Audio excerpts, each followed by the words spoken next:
घराची झडती प्रकरण वन विभागाच्या अधिकाऱ्यांचा अयशस्वी प्रयत्न ठरला फोल। शेख सईद शेख कदीर व पदाधिकारी यांनी सहाय्यक वनसंरक्षक अकोला यांच्यासोबत घराची झडती प्रकरणी चर्चा केली। चर्चेतून सकारात्मक प्रतिसाद। राष्ट्रीय अल्पसंख्याक पिछडा वर्ग संघटनेचे अकोला जिल्हा अध्यक्ष सुमंत रजाने यांच्यावर दबाव तंत्राचा वापर करून धमक्या देत त्यांच्या विरोधात वन विभागात कोणती वन गुन्ह्यांची नोंद नसताना कटकारस्थान रचलं असून सहाय्यक वनसंरक्षक यांचे वॉरंट आदेशाने यांच्या घराची झडती वन विभागाच्या अधिकाऱ्यांनी घेतली। त्यामुळे त्यांची व त्यांच्या कुटुंबाची समाजात नाहक बदनामी झाली।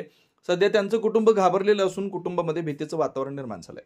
त्यामुळे त्यांचं कुटुंब तणावपूर्ण वातावरणात असल्याचं दिसून आलंय। त्यामुळे राष्ट्रीय अल्पसंख्याक पिछडा वर्ग संघटनेचे महाराष्ट्र प्रदेश अध्यक्ष शेख सईद शेख कदीर यांनी दिनांक 7/7/2025 रोजी अकोला वन विभागाचे सहाय्यक वनसंरक्षक नम्रता ताले यांच्या कार्यालयात प्रत्यक्ष येऊन सोमंत वसंतराव रजाने यांच्या विरोधात वन विभागात कोणताही वन गुन्हा नसताना वन अधिकारी कर्मचारी यांनी वरिष्ठ अधिकारी सहाय्यक वनसंरक्षक यांची दिशाभूल करत खोटी माहिती देऊन सुमंत रजाने यांना खोट्या गुन्ह्यात अडकवण्याचा अयशस्वी प्रयत्न केल्याप्रकरणी चर्चा करून उपरोक्त प्रकरणाची तात्काळ चौकशी करून दोषींवर तात्काळ चौकशी करावी अशी मागणी केली। चर्चेदरम्यान सहाय्यक वनसंरक्षक अकोला यांनी सांगितलं की मला आमच्या अधिकाऱ्यांनी गोपनीय माहिती देत सुमंत रजाने यांच्या घराची झडती घेण्याचं सांगितलं। वरून माझ्या अधिकार क्षेत्रात येत असल्यानं मी माझ्या सहीने वॉरंट काढला असल्याचं सांगितलं। तसेच या प्रकरणी चौकशी करून कारवाई करण्यात येईल असं आश्वासन देत सकारात्मक चर्चा करण्यात आली। त्यावेळी राष्ट्रीय अल्पसंख्याक पिछडा वर्ग संघटनेचे महाराष्ट्र प्रदेश अध्यक्ष शेख सईद शेख कदीर, अकोला जिल्हा अध्यक्ष सुमंत रजाने, अकोट तालुका अध्यक्ष नासिर भाई, समाजवादीचे महाराष्ट्र प्रदेश उपाध्यक्ष महिला मोर्चाचे सौ वर्षाताई ताथरकर तसेच जामोद येथील शेख असलम शेख, सामाजिक कार्यकर्ते शेख अझहर यांची उपस्थिती होती।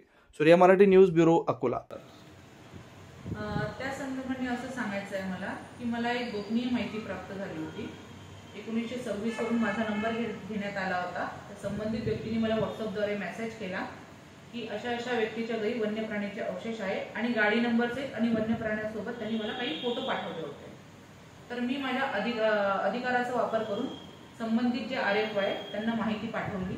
त्यांना विचारलं याची शहानिशा करून योग्य ती कारवाई करावी। त्यांनी मला त्या संदर्भाने सर्च वॉरंट मागितला आणि वाईल्ड लाईफ प्रोटेक्शन ऍक्ट 1972 अंतर्गत वन्य प्राण्यासंदर्भातील कोणतीही गोष्ट जर तुम्हाला झडती घ्यायची असेल तर ACFचा वॉरंट लागतो। त्या अधिकाराचा वापर करून मी सर्च वॉरंट इश्यू केलेला। ठीक आहे दादा। शेख सईद अल्पसंख्याक पिछड़ा वर्ग महाराष्ट्र प्रदेश अध्यक्ष नई दिल्ली। आम्ही आज रोजी विषय घेऊन आलतो ACF मॅडमकडे, जे आमचे जिल्हा अध्यक्ष सुमन रजाने आहे याच्यावर जे आरोप लावण्याचा प्रयत्न करत आहे काही लोक आणि यायले दबावमध्ये आणण्याचं काम करत आहे। परंतु जे एवढा मोठा गट रचायचं काम केलं यायना ते गट त्याचा फेल झालेला आहे। दुसरी गोष्ट अशी की जे ACF मॅडमना शोकस नोटीस काढली यायले घरची तपासणी करायसाठी, ते तपासणी करत्यावेळी RFO थोरात साहेब तडी नाही होते, तसेच राऊत साहेब वनपाल तडी नाही होते। परंतु जे याचा बयान आहे ते बयान देऊ नाही याच्यासाठी याले मारायचा प्रयत्न करून राहिले किंवा याले पैसे द्यायची लालूच करून राहिले। जर हे वन विभागाचे अधिकारी घाबरले असेल किंवा याले धाक आला असेल की आपला भ्रष्टाचार बाहेर निघीन, सुमनले आपण दाब्याचा प्रयत्न करू, परंतु सुमनच्या मागे अल्पसंख्याचे सर्व अधिकारी आहे व तसेच समाजवादीचे महिला सभा वर्षा तातरकर हे सोबत आहे। तसेच आमचे असलम भाऊ जळगाव जामोद आणि याचे पुरे संघटनेचे सर्व लोक सोबत आहे। सुमनले जर यायले दाब्याचा प्रयत्न केला तो आम्ही रस्त्यावर उतरू आणि वन विभागाचे अकोला जिल्ह्याचा पूर्ण भ्रष्टाचार बाहेर काढू। जय हिंद, जय महाराष्ट्र।